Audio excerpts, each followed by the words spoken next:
Olá, já está no ar mais um especial coronavírus. Aqui a gente debate temas relacionados à pandemia que provocou diversas mudanças no mundo. Um dos setores mais afetados foi o do turismo, que desde março, só aqui no Brasil, já perdeu pelo menos 62 bilhões de reais, segundo a estimativa da Confederação Nacional do Comércio de Bens, Serviços e Turismo. Agora, no mês de junho, as companhias aéreas pretendem voltar às atividades aos poucos, com segurança, para que uma nova onda de contágio não aconteça, né?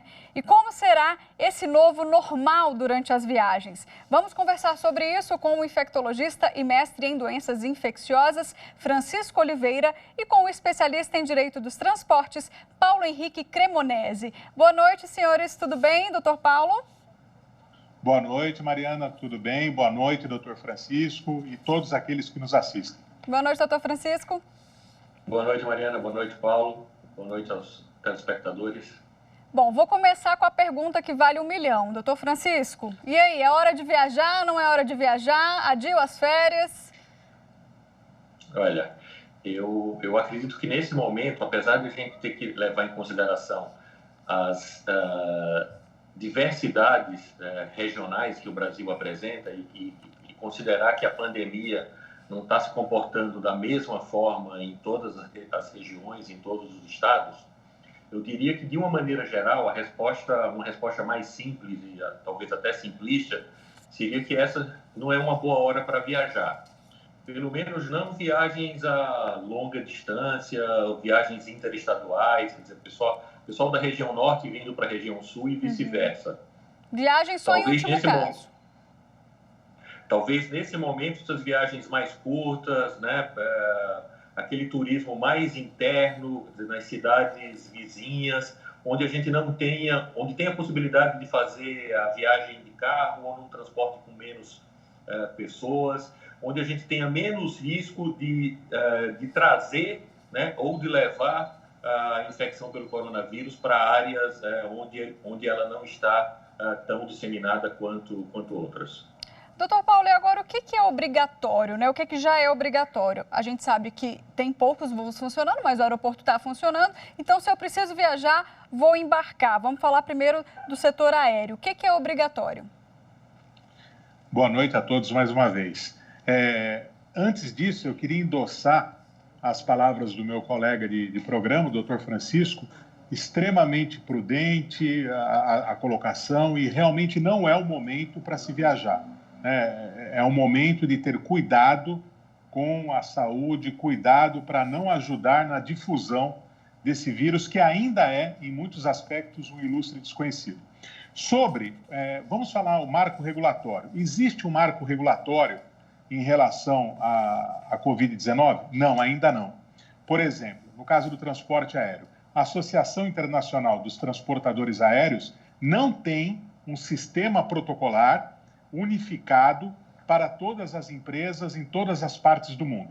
Se num país como o Brasil, que é continental, já é difícil um estudo em relação às diferentes regiões, imagine um mundo complexo do jeito que um mundo em que as respostas em relação à Covid-19 têm sido diferentes. Embora exista um núcleo, vamos chamar de um núcleo duro, em relação ao combate da pandemia, as diferenças ainda se sobressaem. E os países estão em estágios diferentes. Então, não existe. As empresas aéreas apenas adotaram a máscara cirúrgica como um meio de proteção e também o álcool gel.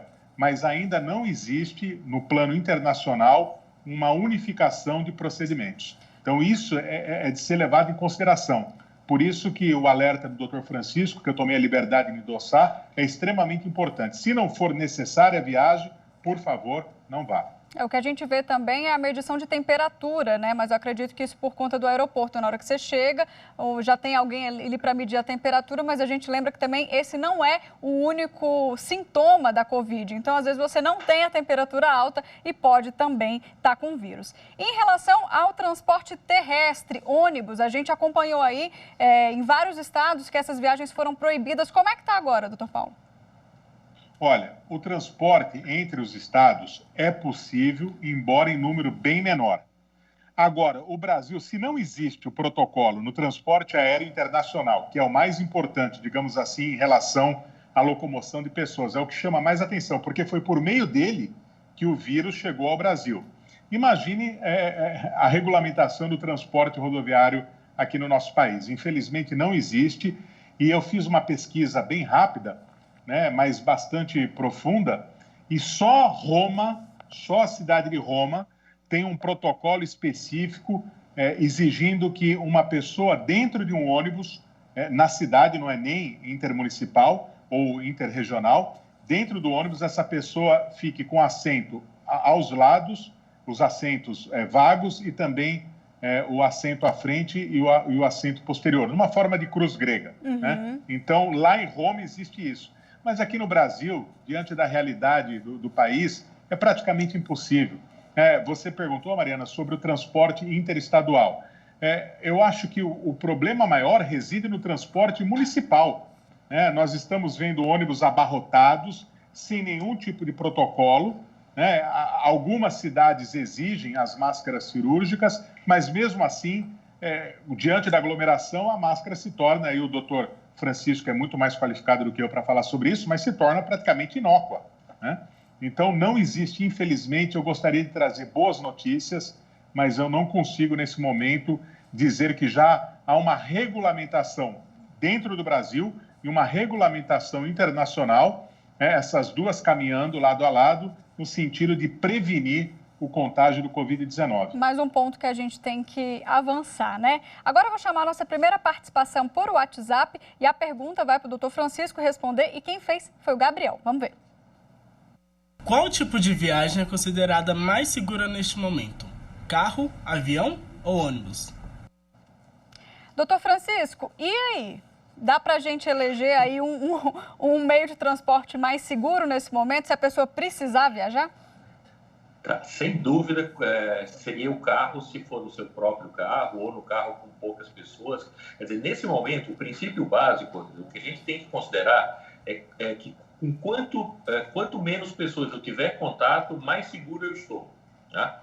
O vírus ele necessita de aglomeração, né? O vírus ele não sobrevive sozinho, né? Ele é um organismo que ele precisa de parasitar uma célula viva, né, para ele poder se manter e para poder ser transmitido. Tá? Então, onde existir aglomeração, onde existir a possibilidade de ter uma pessoa infectada, e é muito importante a gente lembrar que nem sempre o indivíduo infectado que já está transmitindo apresenta algum tipo de sintoma, e esse é um dos grandes problemas, né, da transmissão desse vírus. Né? Então, sempre que existir isso daí e existir outras pessoas que a gente chama de susceptíveis, quer dizer, são pessoas que não têm imunidade e que hoje em dia no mundo inteiro ainda são a maioria das pessoas, existe risco de transmissão.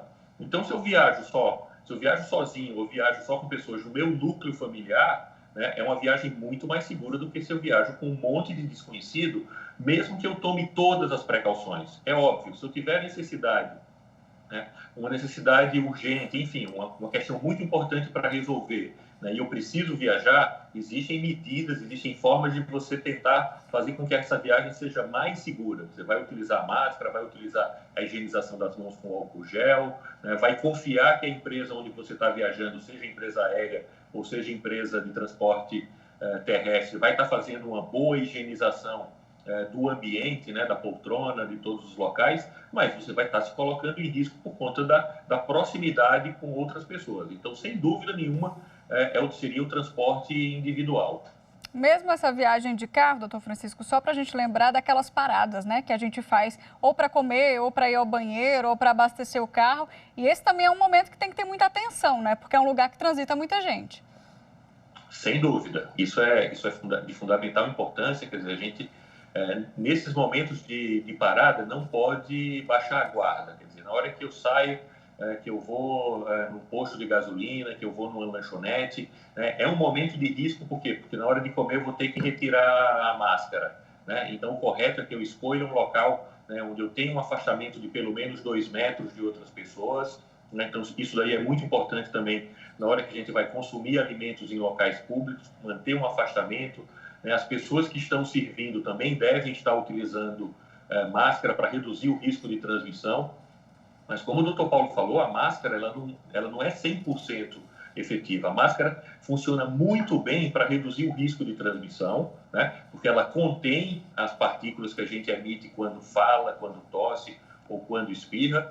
Mas dependendo da forma como essa máscara é feita, do material, do tecido, ou até de quanto tempo eu estou utilizando aquela máscara, né, ela vai perdendo a eficácia, né? Então, se eu tuço, se eu espirro, ou mesmo quando eu falo, apesar da máscara reduzir a distância, né, sobre a qual eu emito essas partículas, ela não é impermeável, né? Então, mesmo com a utilização da máscara, é muito importante a gente manter, ou tentar manter sempre que for possível, o distanciamento. Tá certo.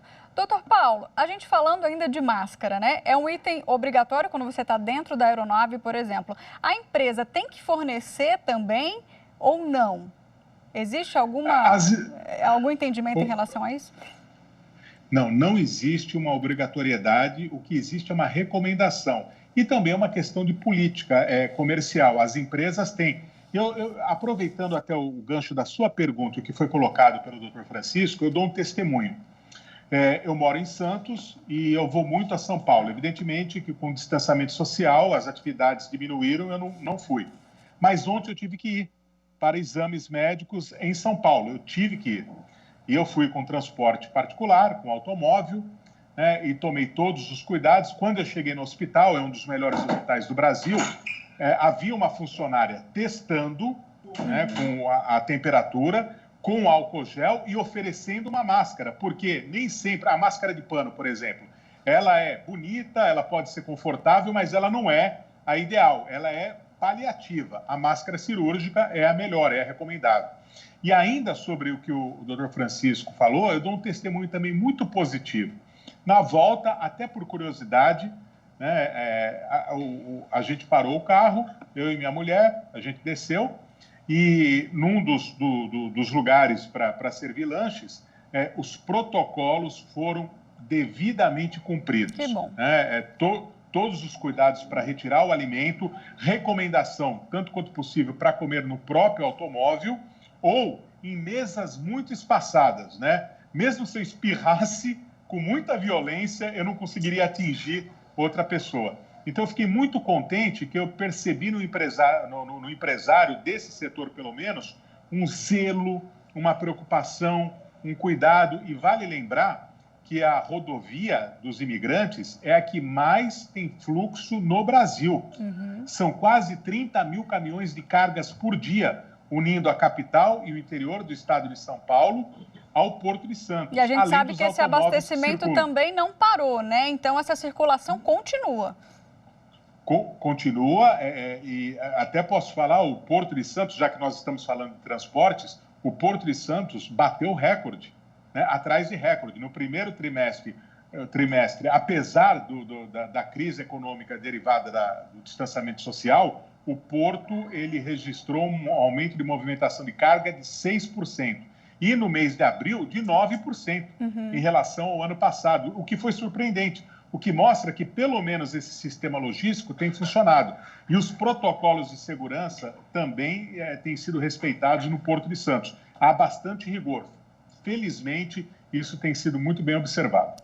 Bom, vamos ouvir agora o depoimento da Mirelle. No último sábado, ela precisou viajar de Brasília para São Paulo e ela se surpreendeu um pouco com o que ela viu na aeronave. Vamos ver.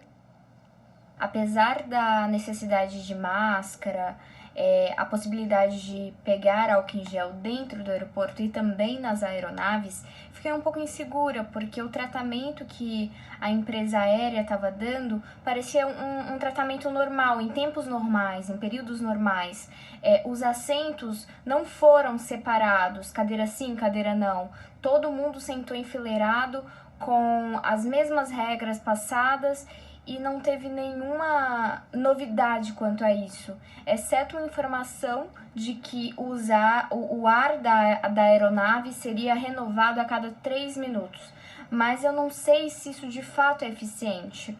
Na entrada do aeroporto havia algumas medições, uma medição digital de temperatura, e isso foi a única coisa, assim, diferente, eu posso dizer, diferente e talvez a mais coerente assim no momento e não teve grandes novidades dentro da rotina normal de um aeroporto.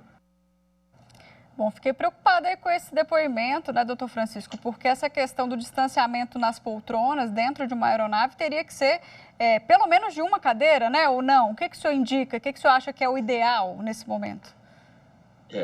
Isso aí, quer dizer, o afastamento de pelo menos uma cadeira seria o recomendável, né? E é o que uma resolução da Anvisa coloca como sugestão, né? Mas não é obrigatório. Então, a empresa aérea ela pode não seguir essa sugestão ou essa recomendação, né? Não é mandatório. Mas, de fato, só esses cuidados com, por exemplo, a renovação do ar, o cuidado com a higienização das mãos, apesar de também serem fundamentais e de serem importantes também, eles não são suficientes, né? Então, o COVID... Aliás, a Covid-19, né, a doença causada pelo SARS-CoV-2, ela pode ser transmitida através da emissão de gotículas, quando a gente fala, espirra ou tosse, e normalmente essas gotículas têm um alcance pequeno, elas atingem as pessoas que estão próximas da gente.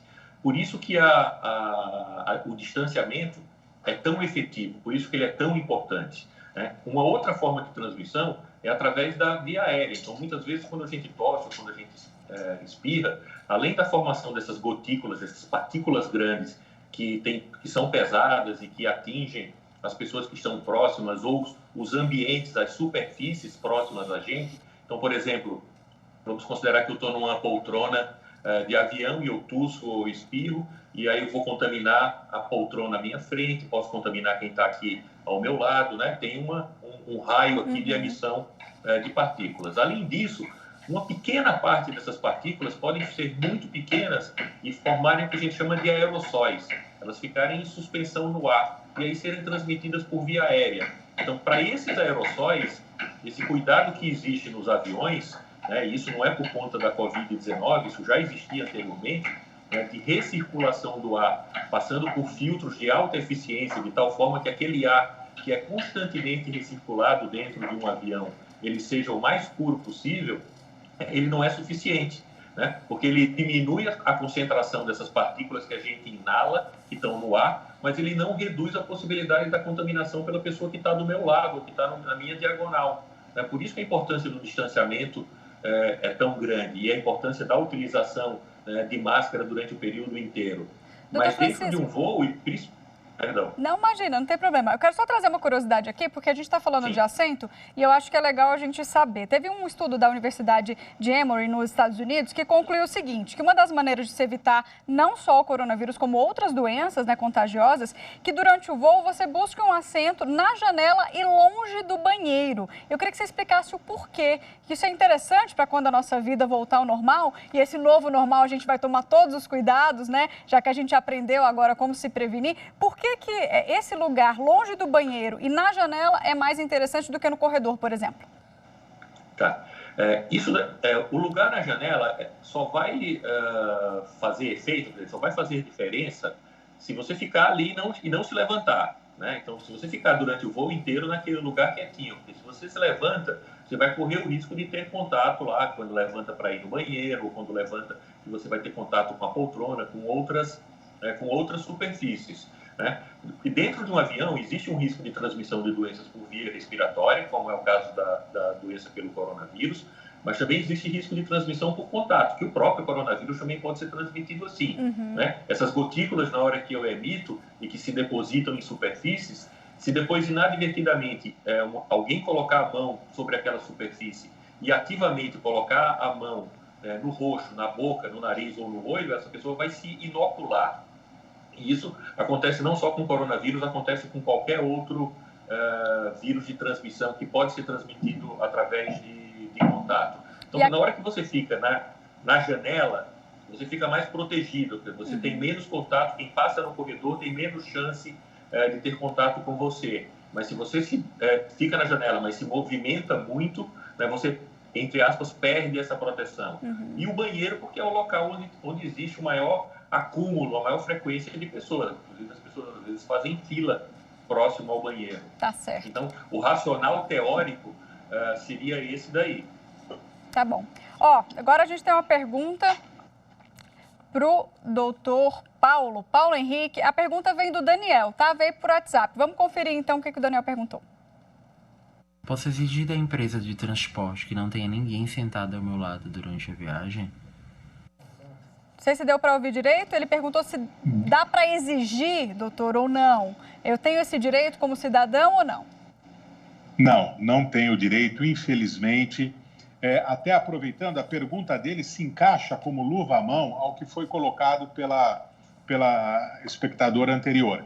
Por quê? Ela ficou surpreendida ao ver a aeronave cheia, né?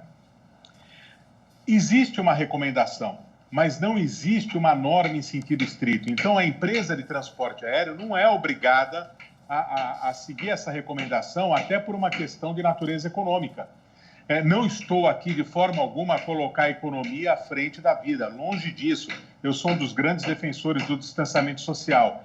Mas nós não podemos descartar isso. As empresas de transportes, elas sofreram demais. Logo no início do programa, Mariana, você falou que a indústria do turismo foi a que mais sofreu, e é verdade. Logo depois, a indústria que é conectada intimamente, é de transporte, né? Seja o transporte aéreo, seja o transporte terrestre, rodoviário. O transporte de carga sofreu um pouco menos, marítimo ou rodoviário, mas esses dois segmentos, o transporte aéreo e o transporte terrestre de passageiros, sofreu e vem sofrendo muito. E eu até gostaria de falar o contrário. Eu gostaria de dizer, olha, existe o direito, a empresa tem que fazer isso, nós vamos brigar por isso, mas não é possível.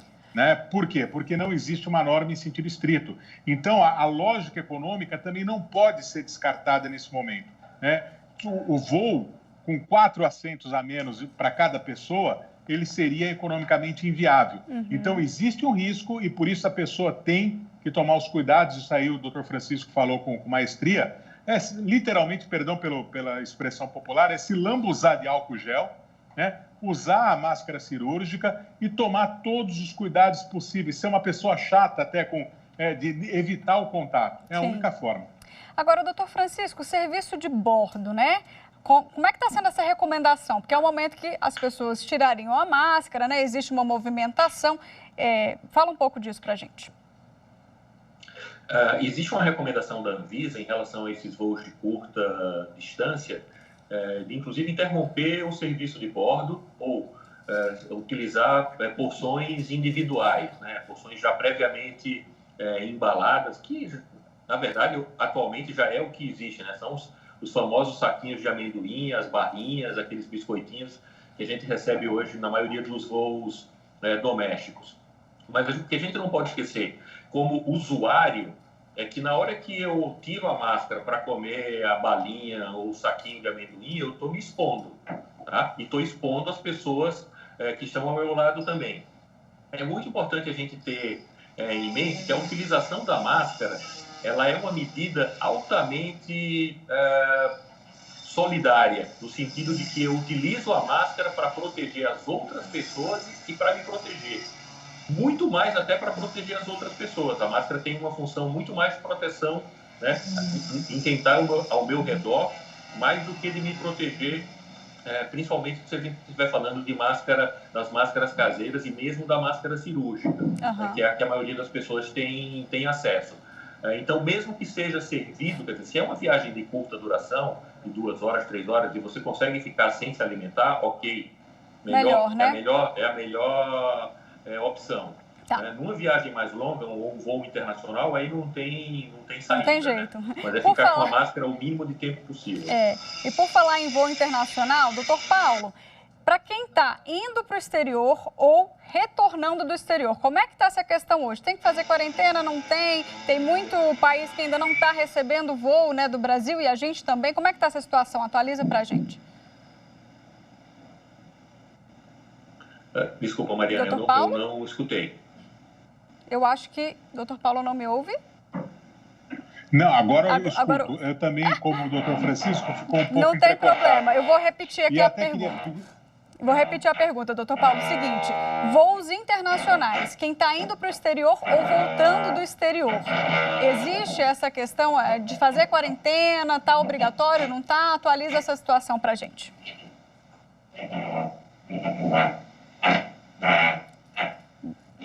Doutor Paulo?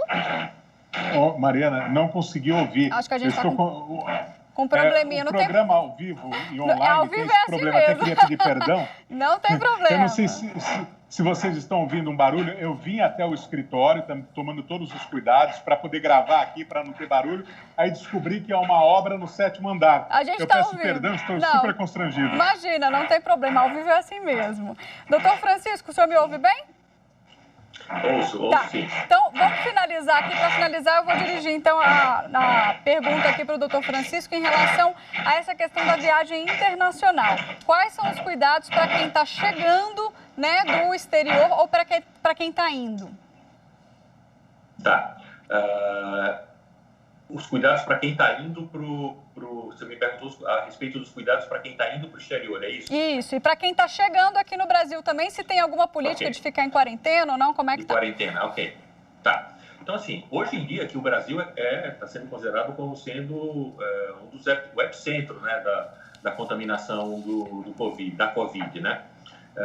Então, é muito mais arriscado receber um viajante brasileiro do que um estrangeiro vir para cá. Então, é muito mais arriscado para os outros países. Por isso que, inclusive, está sendo considerado, os Estados Unidos estavam discutindo a questão de impedir não só viajantes vindos diretamente do Brasil, como pessoas que tivessem passado pelo Brasil.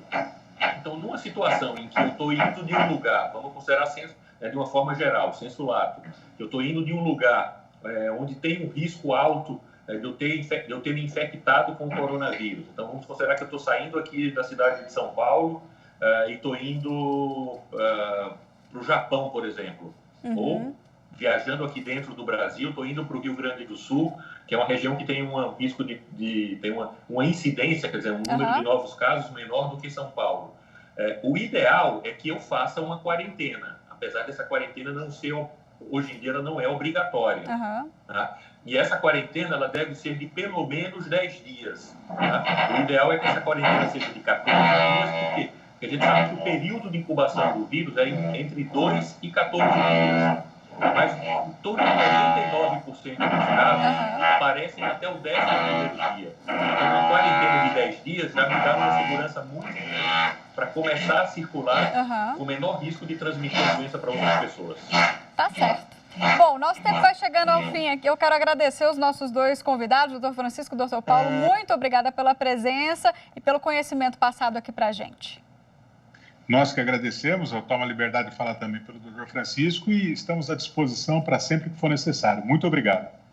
Obrigado, Mariana. Faço minhas as palavras do doutor Paulo. Estamos à disposição. Tá certo. A gente fica por aqui então, viu? Obrigada a você também que esteve conosco até agora. Se quiser rever esse e outros programas do Especial Coronavírus, acesse nosso canal lá no YouTube, TV Justiça Oficial. Até mais. Tchau, tchau.